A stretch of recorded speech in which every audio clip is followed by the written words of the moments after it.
we learned that algebra involves equations that have variables or unknown values in them. And we learned that solving an equation means figuring out what those unknown values are. In this video, we're going to learn how to solve some very simple algebraic equations that just involve addition and subtraction. And that an equation is like a balance scale. You've seen a balance scale, right? If there's the same amount of weight on each side of the scale, then the two sides are in balance.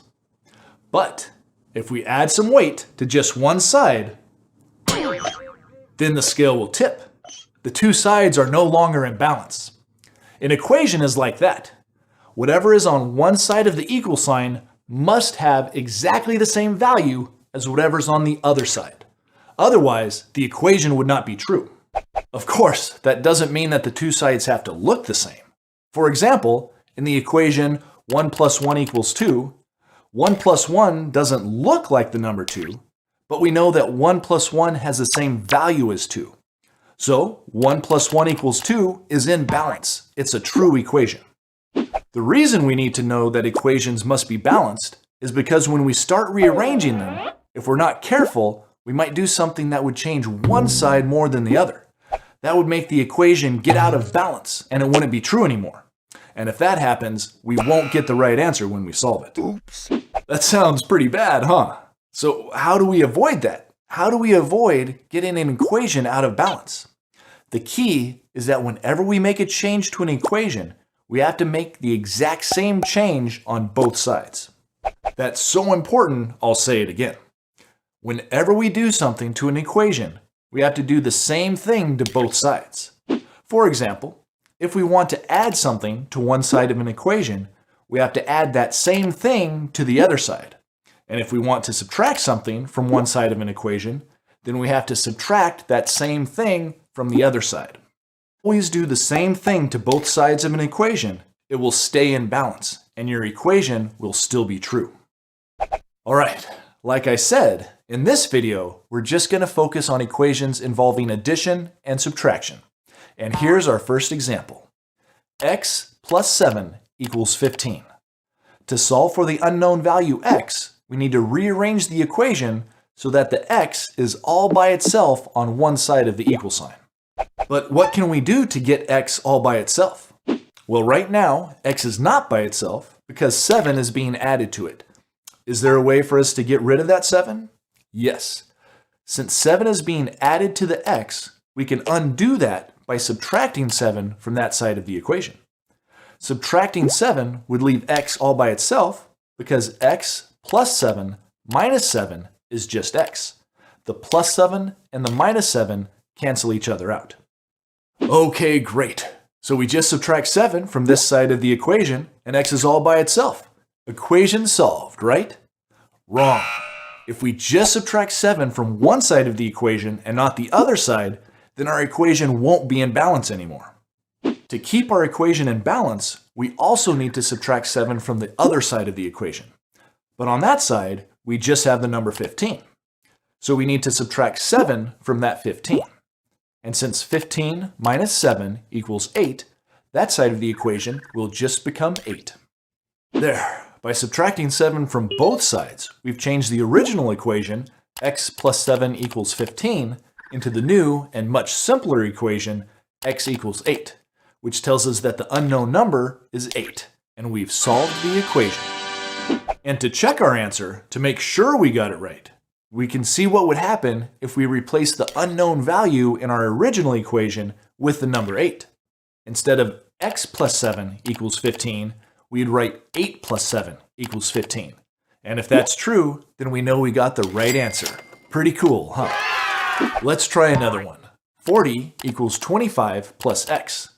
This time, the unknown value is on the right-hand side of the equation.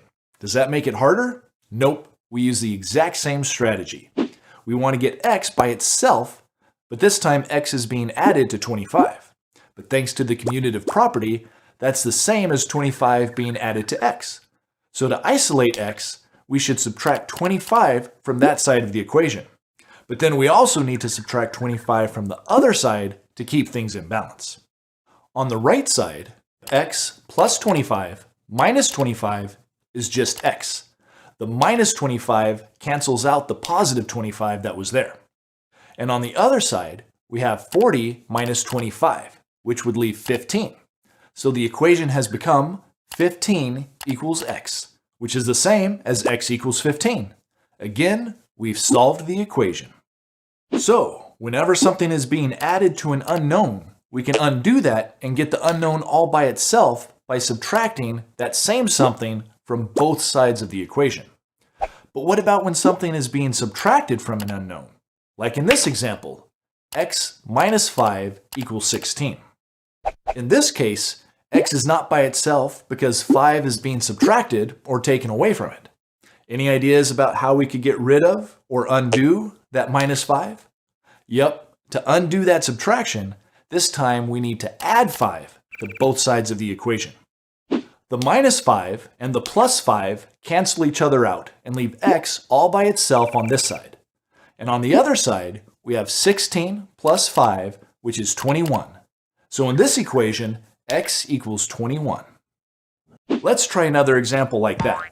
10 equals x minus 32. Again, the x is not by itself because 32 is being subtracted from it. So to cancel that minus 32 out, we can just add 32 to both sides of the equation. On the right side, the minus 32 and the plus 32 cancel out, leaving just x.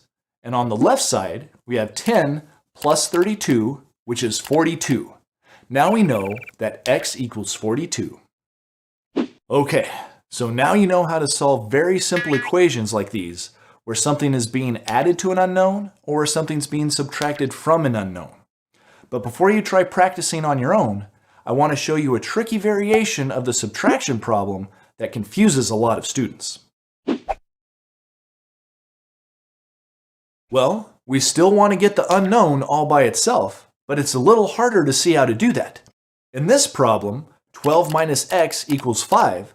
The 12 on this side is a positive 12, so we could subtract 12 from both sides.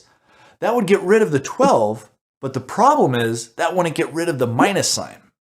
That's because the minus sign really belongs to the x, since it's the x that's being subtracted. Subtracting 12 would leave us with negative x on this side of the equal sign, which is not wrong, but it might be confusing if you don't know how to work with negative numbers yet. Fortunately, there's another way to do this kind of problem that will avoid getting a negative unknown. Instead of subtracting 12 from both sides, what would happen if we added x to both sides? Can we do that? Can we add an unknown to both sides? Well, sure, why not? We can add or subtract anything we want as long as we do it to both sides. And when we do that, the minus x and the plus x will cancel each other out on this side, and on the other side, we get 5 plus x. Now our equation is 12 equals 5 plus x. And you might be thinking, but why would we do that? That didn't even solve our equation. Ah, that's true. But it changed it into an equation that we already know how to solve. Now it's easy to see that we can isolate the unknown just by subtracting 5 from both sides of the equation. And that will give us 7 equals x, or x equals 7. It just took us one extra step to rearrange the equation, but then it was easy to solve. Okay, that's the basics of solving simple algebraic equations that involve addition and subtraction.